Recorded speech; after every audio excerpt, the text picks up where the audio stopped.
President Muhammadu Buhari will present the 2023 Appropriation Bill before a joint session of the National Assembly on Friday at 10 a.m.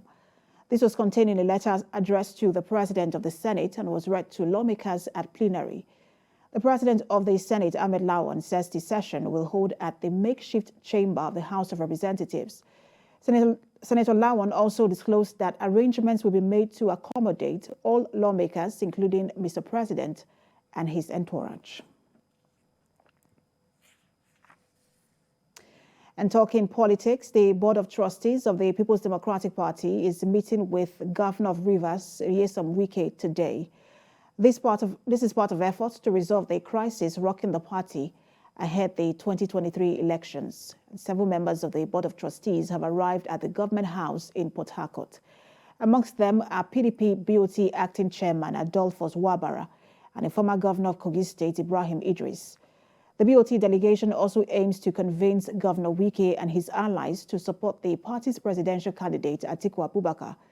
Governors of Enugu, Abia, Benue, Oyo states, as well as some top PDP stakeholders in the states, are expected to be at the meeting. It is expected that deliberations at the meeting will be aimed at finding a common ground to pacify Wike and his men as the clock ticks towards the 2023 general elections.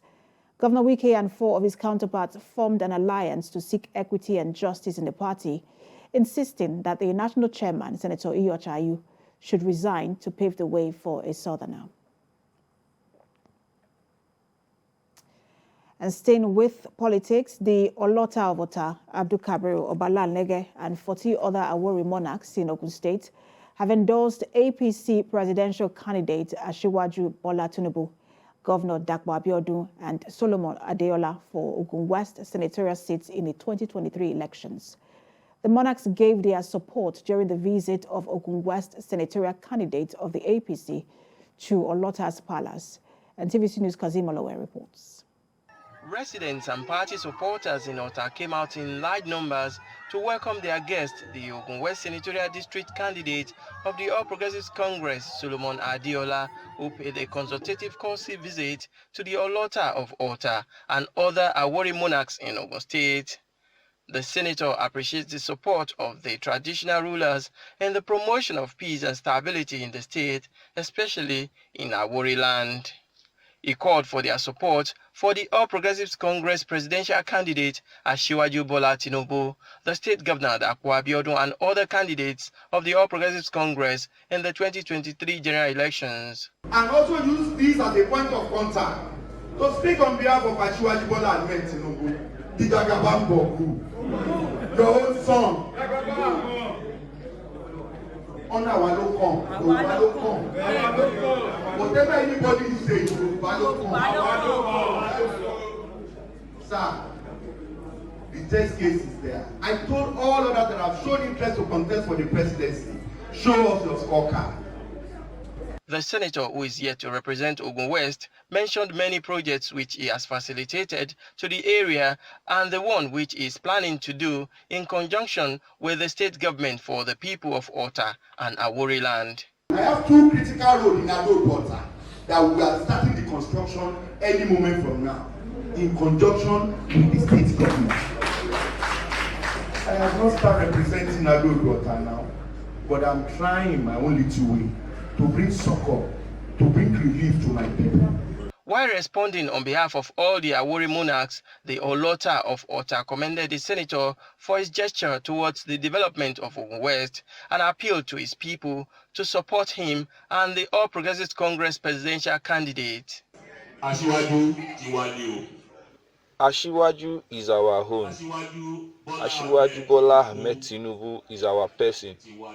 I appeal to you all to vote for him. Kazim Olowe, TVC News, Ota. The presidential candidate of Accord Party, Christopher Mumole, has laid out his blueprint for the total revolution of Nigeria's educational system if elected as president come 2023. He spoke at the convocation ceremony of the Joint Professional Training Support International Institute, a trailblazing institute of higher learning in Abuja. Habib Alawal reports.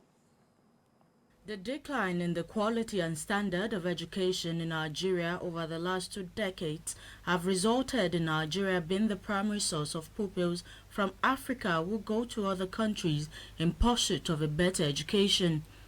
When Nigerian students study abroad, they often perform admirably. Education in Nigeria is underfunded across all branches of administration. For example, in 2020, Nigeria's education budget at all times of government was much lower than the 26% suggested by the United Nations. Many have blamed this on poor governance in Nigeria. They say it has also impacted every other area of the economy, making education a particularly difficult industry to navigate. The solution and the lasting solution to ending strike in tertiary education is ensuring that more private sector get engaged in tertiary education. Open it up and give more license. And when you do that, you know what you have done? You would have created a competition among private universities, and that by itself will crash the tuition fee. Private university will start charging 100,000 for tuition fee. We have seen this happen everywhere in the world, and it can happen in Nigeria. At the Joint Professional Training Support International Institute convocation, a situation where schools are shut for several months because lecturers are often on strike over issues of better working conditions is not a model students hope for. I encourage any student that is at home currently, you don't have to wait. You don't even know when they are going to call off this strike. So why don't you just enroll in something that you still get the same result at the end of the day? Because time waits for nobody. The more you stay, the more you get older, the more time goes. Why don't you just let go of that, and while you wait, just get an alternative? JPTS is not just an online program, because we had physical exams, we had physical classes. The online program is a good one because it doesn't keep you at home like now that ASU is on strike. But education continue, you understand? So it's a very good program. The educational system in Nigeria is no exception to the effects of corruption which permeates every facet of governance. Habida Lawal, TVC News, Abuja. We're back to the National Assembly, where Speaker of the House of Representatives says Nigeria desperately needs leaders with the capacity and character to manage the desired change.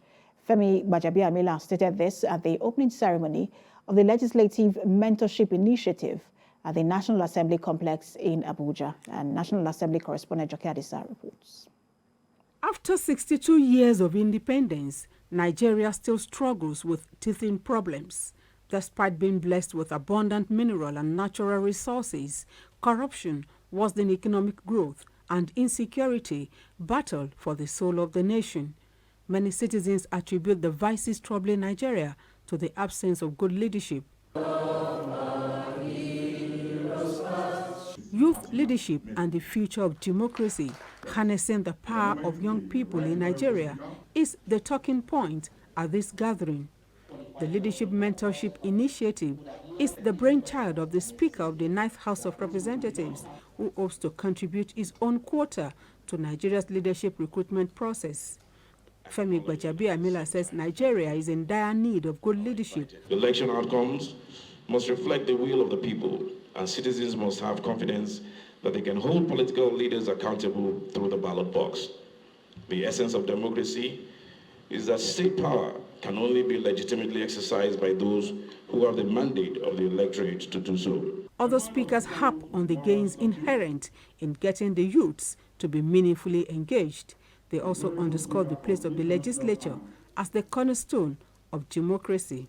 I congratulate the successful interns and challenge you to take this new role seriously, to understudy the legislature and how it functions, as well as the strategic role of the legislature in promoting accountability and holding the government to account mainly through its oversight functions. The country needs motivated, strong, and brave Democrats, public officials who adhere to democratic principles and that want to change the situation in the country for the better. 74 youths drawn from across the 36 states and the Federal Capital Territory formed the Legislative Mentorship Initiative inaugural cohort. Still don't understand the power of coming together, and that is always that one thing that the older generation use always against us to defeat us. This is an opportunity to project myself and to also learn the heart of legislature, because I would love to be a member of the parliament someday. The goal of the Legislative Mentorship Initiative is to build the next generation of Nigeria's public sector leaders. Jokeyatsa, TVC News.